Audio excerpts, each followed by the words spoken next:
Hello everyone! Nandito po tayo ngayon sa Hong Kong Airport. Ayan, tulak-tulak natin si Lolo. Kasi nga pupunta kami guys ng Macau today. Napakahirap din talaga guys na kumuha ng video kapag may tulak-tulak ang wheelchair. Ayan, pero ginagawa natin ng paraan para makapag-video tayo guys. Ayan, kasama namin si Lynn. Siya ang nakaagapay kay Lola. Nagbus kami papuntang Macau. At pagkadating namin sa Macau, kumain agad kami guys. Ayan, late na ako nakapag-video. Late ko na kasi naisip mag-video. Ayan na, patapos na kami ng pagkain. At napakasarap guys ng pagkain sa Macau. Tamang-tama ang lasa, tamang-tama ang timpla. Hindi siya maalat. Puro malinamnam ang aming in-order na pagkain. Ang sarap guys. At pagkatapos namin mag-lunch, pumunta kami sa tabing dagat. Kasi nga guys, yung restaurant malapit sa tabing dagat. Ito siya guys, yung green na bubong. Ayan, habang tayo ay nagpapahinga sa tabing dagat, kuha tayo ng video guys para sa ating content. At ang gaganda ng puno dito guys. After naman namin mag-lunch, pumunta naman kami dito sa Old Town. Pero bago kami dito guys nakarating, sobrang paghihirap namin kasi pataas yung dinaanan namin daan at tulak-tulak pa namin ang matatanda kaming dalawa ni Lynn. So yun guys, pero maganda rin naman dito. Puro old building. Hindi ko na rin masyado natingnan ko anong pangalan ng mga building nito. Basta dito ito sa Old Town sa Macau. At nag-stay lang kami dito ni Lolo kasi nga si Lola ang nakapasok doon dito sa area na to. Malapit na park. Ayun, maganda yung park doon guys. Hindi kami nakapunta ni Lolo kasi nga may hagdan siya. Hindi naman makaano si Lolo, makababa. Dati nga na sila, nagpa-picture muna ako kay Lynn, pero video pala. Ayan pa na yung aking pose, pero naka-video pala guys. So, okay na rin.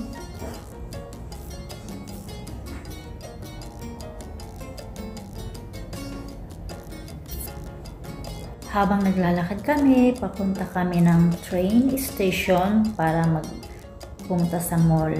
Ito, nag-video din tayo sa ating nadaanan guys. Ang ganda ng paligid. Marami sanang magagandang makuhang video dito. Kaso nga guys, may tulak-tulak tayong wheelchair. Napakahirap kumuha ng video. But, ito nga, nakakuha naman tayo kahit papano.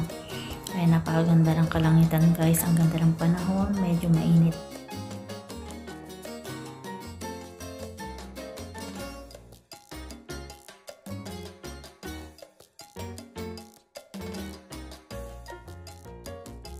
Sa haba ng aming nilakad, nandito na tayo sa train. Nakasakay na tayo guys, papunta ng Galaxy Macau.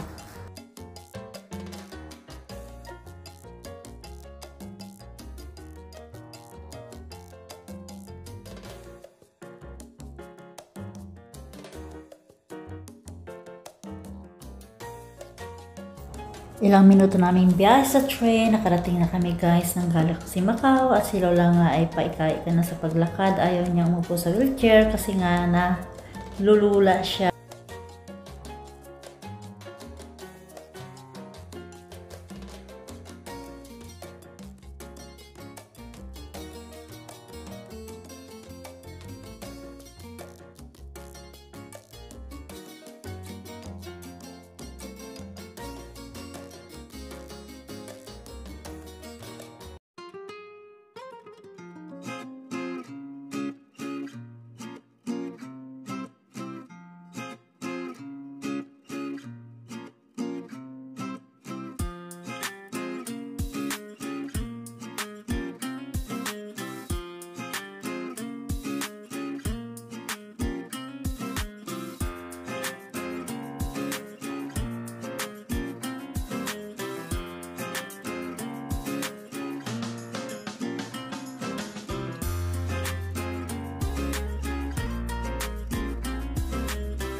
At ito na naman guys, pa-picture na naman ako, pero ito nga video na naman.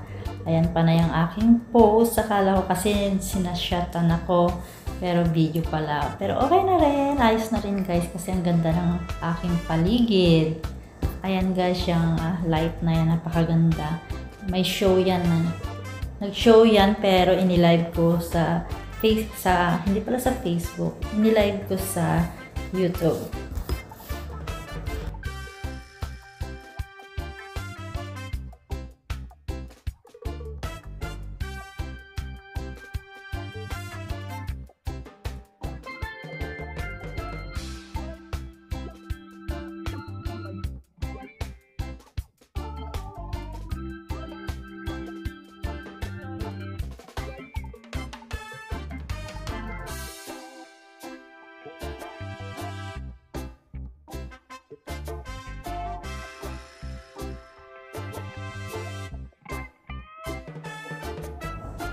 Habang nagkakasino sila guys, kami naman ni Lynn, pumunta muna sa Galaxy Cinemas. Sa second floor lang naman guys ang cinema nila. Hindi kagaya dito sa atin nasa taas talaga ng floor. Ito is nasa second floor lang.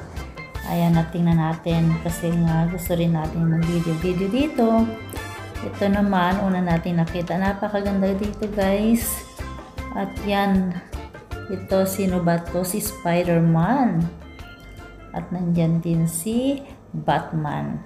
Nakakita kami guys ng drink machine pero napakamahal guys. Nauuhaw kami ni Lynn pero tinignan namin ang price guys. $20 yung Coke in can. Biro mo $20 Coke in can lang. Samantalang dito sa Hong Kong magkano lang yung $6. So guys, hindi kami nakabili at sobrang mahal.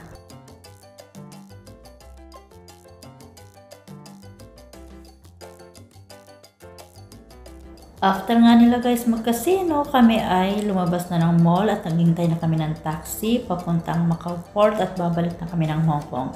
Thank you for watching guys at magandang araw sa inyong lahat.